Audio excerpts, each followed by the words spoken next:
Bonjour à tous, c'est Jérémy, bienvenue dans ce nouvel épisode de podcast sur la chaîne Enseigner le FLE en ligne. Dans cet épisode, on va parler de l'importance de faire des erreurs. Pourquoi c'est si important que ça? Pourquoi c'est nécessaire de faire un maximum d'erreurs dès aujourd'hui si vous évitez de faire des erreurs, si vous avez peur de ça, et pour progresser en tant que prof de FLE, pour devenir la meilleure version de soi-même en tant que prof. Et qu'est-ce qui se passe si on évite de faire des erreurs? Enfin, on va parler un petit peu de tout concernant l'importance de faire des erreurs dans ce podcast. Avant que cette vidéo commence, avant que ce podcast commence, je vous invite à rejoindre ma formation gratuite. 3 jours pour se lancer en tant que prof de FLE en ligne, sans aucune expérience et en partant de zéro. Si l'enseignement du FLE en ligne, c'est quelque chose qui vous fait peur, si vous n'avez jamais essayé d'enseigner le FLE en ligne et que vous voulez vraiment être accompagné, je vous accompagne dans cette formation gratuite pendant 3 jours avec un plan d'action sur 3 jours. Et je vais vous donner des conseils, également des méthodes, des astuces, tout ce qu'il vous faut pour vous lancer comme prof de FLE en ligne, même si vous partez vraiment de zéro, vous n'avez pas d'expérience dans l'enseignement du FLE et encore moins en ligne. Si vous êtes intéressé par cette formation, c'est le tout premier lien dans la description. Alors, passons à l'épisode du jour. Pourquoi il est important de faire des erreurs en tant que prof de FLE, mais c'est aussi valable dans tous les domaines de la vie. D'abord, je vous apprends rien. On n'apprend jamais en fait si on évite de faire des erreurs en fait. Il ne faut jamais éviter de faire des erreurs. Parce que à partir du moment où on se dit, voilà, j'ai plus rien, je fais plus d'erreurs dans mon domaine, c'est qu'on ne progresse plus en fait. On stagne tout simplement. Et la pire sensation, c'est la sensation de stagner. Parce que le but dans la vie, c'est toujours de progresser, d'avoir toujours un peu de challenge. Parce que déjà, ça va donner un petit peu de... Ça va être intéressant pour vous. Il y a toujours quelque chose d'intéressant. Vous allez toujours apprendre de vous-même, apprendre des situations. Et surtout, le fait de progresser, c'est un peu le but de la vie. Donc à partir du moment où vous êtes dans une routine, dans quelque chose, vous faites toujours pareil, et vous sentez que vous n'êtes plus en train de progresser, selon moi, c'est un problème. Et quand on est prof de FLE, peut-être que voilà, on enseigne les mêmes choses depuis des années, ou même depuis, même au bout de quelques mois, faire tout le temps la même chose. Déjà, vous pouvez déjà être dans votre zone de confort, vous savez que vous le maîtrisez plus ou moins.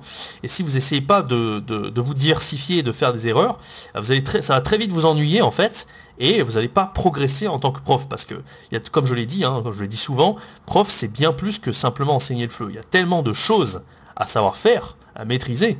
Vous n'imaginez même pas.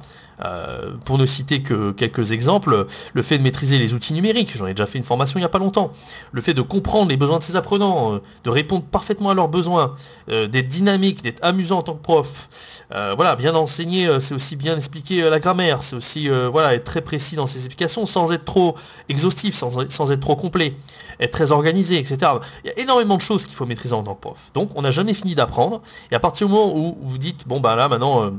je fais plus d'erreurs, je le sens aujourd'hui, j'ai pas fait d'erreurs, demain je fais pas d'erreurs, dans 3 jours, dans une semaine je ferai pas d'erreurs, c'est qu'il y a un problème quelque part. C'est que vous prenez pas assez de risques et vous évitez de faire des erreurs.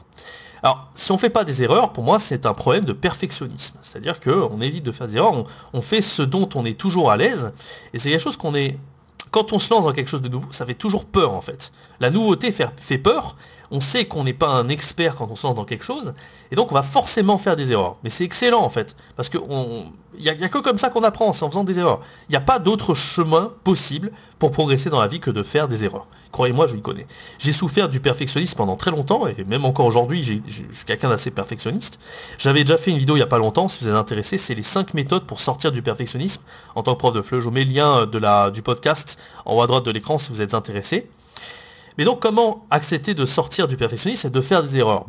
Le plus important, en fait, c'est déjà de se dire, de moins penser à la négativité de faire des erreurs, parce qu'en fait, pourquoi on évite de faire des erreurs? Parce que c'est quelque chose de douloureux pour nous, en fait. On n'aime pas faire des erreurs. Personne n'aime ça. C'est tout à fait normal, en fait. Mais personne n'a envie d'en faire. Donc, surtout en France, je pense qu'on a des gros problèmes à ce niveau-là. Quand on pratique une langue, on a tendance à ne pas, surtout en classe, à fermer sa gueule quelque part, parce qu'on se dit, si je parle en anglais par exemple, j'ai peur que mon voisin il va dire que mon accent est pourri, etc. etc.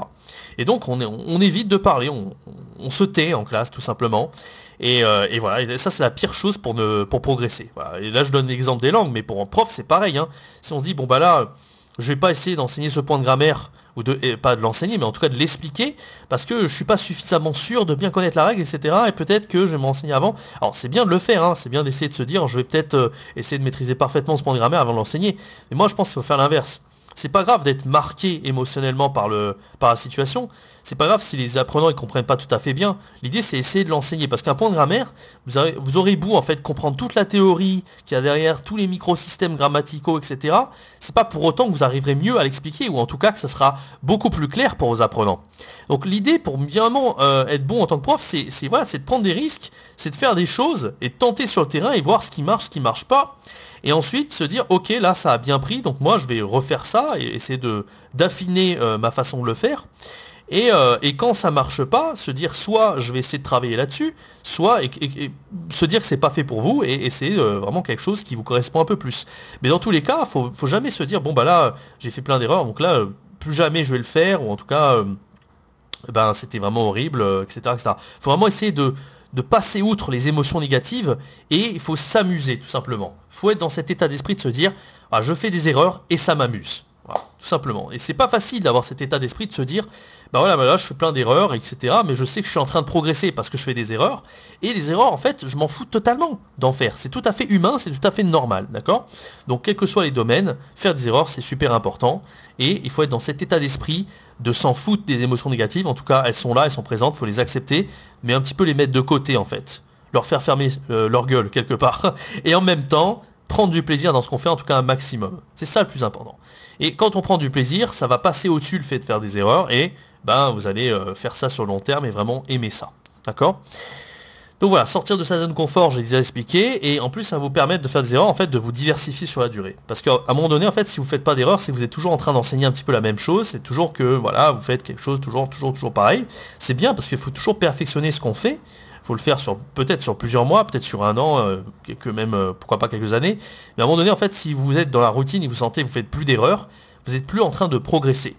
Et dans la vie, ce qui est important, c'est de progresser, parce que progresser et ne plus être dans la routine, c'est ce qui fait que vous allez donner du sens à ce que vous faites, en fait.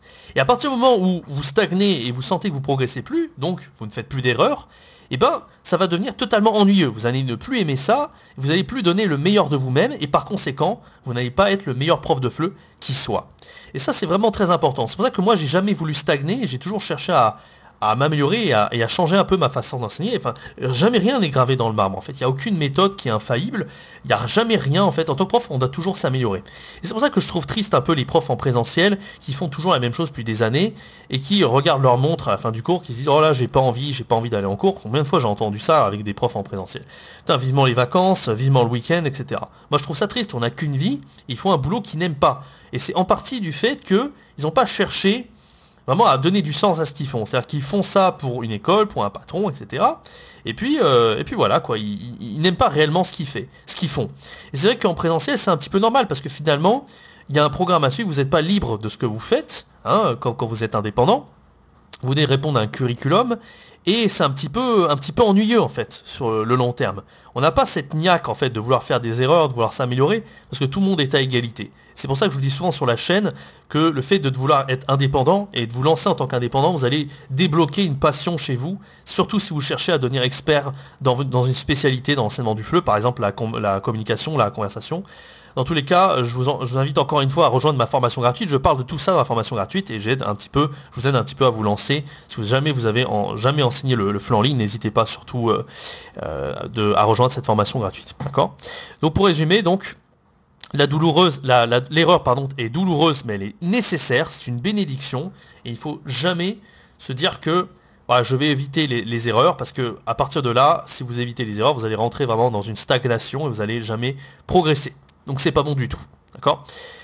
Voilà, donc moi, à travers cet épisode de podcast que je viens de vous dire là, à travers tous les points que je viens de vous citer, ce que je vous invite à faire, c'est vraiment passer à l'action un maximum. Hein. Faites un maximum d'erreurs et surtout amusez-vous. Faites quelque chose qui a du sens pour vous, quelque chose que vous avez réellement envie de faire. Enseignez ce que vous avez envie d'enseigner. Et à chaque fois que vous faites des erreurs, évitez un peu ces émotions négatives, de vous dire oh, c'est horrible, je suis nul, etc. Au contraire, dites-vous ah, j'ai fait des erreurs et c'est marrant en fait. Ouais, j'ai fait plein d'erreurs. Et ayez plutôt cette pensée de vous dire ah bah c'est super, j'ai appris quelque chose, j'ai progressé. Pensez à chaque fois quand vous faites des erreurs à vous dire j'ai progressé, là j'ai fait un pas en avant, je suis meilleur qu'il y a 5 minutes quand j'avais pas fait l'erreur. À chaque fois que vous faites des erreurs, dites-vous que vous êtes en train de progresser plutôt que à vous dire bah en fait je suis en train de régresser, je suis nul, etc. Et en fait, ce qui est important aussi, évidemment, c'est pas de faire des erreurs et de les laisser comme ça, les erreurs. Les erreurs, ça va être important également de les analyser. Mais c'est en faisant des erreurs qu'on arrive à comprendre, qu'on a un impact émotionnel sur ce qu'on a fait et qu'on va toujours chercher à s'améliorer. D'accord? Donc c'est pour ça que c'est important aussi de faire des erreurs. À la fois avoir cet impact émotionnel pour les analyser et ne plus les faire plus tard. Ça c'est le premier point. Et le deuxième point, les analyser pour voir qu'est-ce qui ne va pas, qu'est-ce que je peux améliorer pour faire de mon mieux au prochain cours. D'accord? Donc ça c'est très important.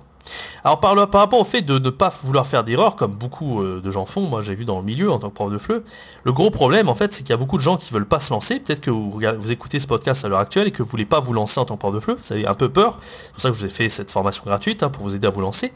Mais il y a aussi des personnes qui se disent voilà c'est pas le bon moment, c'est jamais le bon moment, je suis pas assez formé sur le sujet, j'ai pas encore fait le master FLE, peut-être que ouais j'ai besoin de faire toutes les formations de FLE qui existent avant de me lancer. Ça, c'est vraiment une grosse erreur, en fait. C'est d'attendre le moment parfait pour se lancer, c'est encore du perfectionnisme, et c'est encore la peur de faire des erreurs, d'accord? Moi, je pense qu'il faut tout faire, tout le contraire. C'est-à-dire qu'il faut se lancer, en tant que tuteur communautaire, sur les plateformes, par exemple. Il faut commencer à faire des cours très simples de conversation, et puis il faut avoir de l'expérience personnelle, avoir du feedback de ses étudiants, avoir du feedback personnel, et c'est comme ça que vous allez chercher à vous améliorer. Si vous êtes intéressé, j'ai fait une formation, non. Oui, j'ai fait une formation gratuite, mais j'ai fait une interview avec un prof de FLE, il n'y a pas longtemps sur ma chaîne, il s'appelle William, et il s'est lancé à partir de zéro, et maintenant il est devenu bien meilleur et bien plus à l'aise dans l'enseignement du FLE, alors que c'était un milieu totalement nouveau pour lui. Et à l'heure actuelle, il gagne déjà plus par mois que certains profs de FLE spécialisés dans le domaine qui ont un Master 2 et plus, même certains un doctorat, qui gagnent à peine un SMIC, lui il gagne déjà plus que ces gens-là, alors qu'il y a encore 6 mois, il se lançait à partir de zéro. Je vous invite vraiment à écouter cet épisode de podcast qui est super intéressant, et je vous mets le lien dans la description. Vraiment, allez voir cet épisode, cette interview que j'ai fait avec William, parce que ça va vraiment être inspirant pour vous, je le sens. Voilà, donc allez vraiment surtout voir cet épisode, c'est vraiment très important que vous alliez le voir. D'accord? Donc n'attendez pas le bon moment, en fait, comme William, lancez-vous. Lancez-vous vraiment, il n'y a jamais de bon moment, c'est en ayant du feedback, c'est en se lançant que vous allez gagner en motivation, que vous allez vouloir vous améliorer. Pas en attendant d'avoir toute la théorie possible, en faisant un master de je sais pas quoi, en dépensant votre argent dans des trucs qui sont hyper théoriques. Non, non. Si vraiment vous avez envie de vous former, c'est important de se former parce qu'effectivement vous allez gagner énormément de temps et apprendre par tout seul et se faire son expérience, ça prend énormément de temps.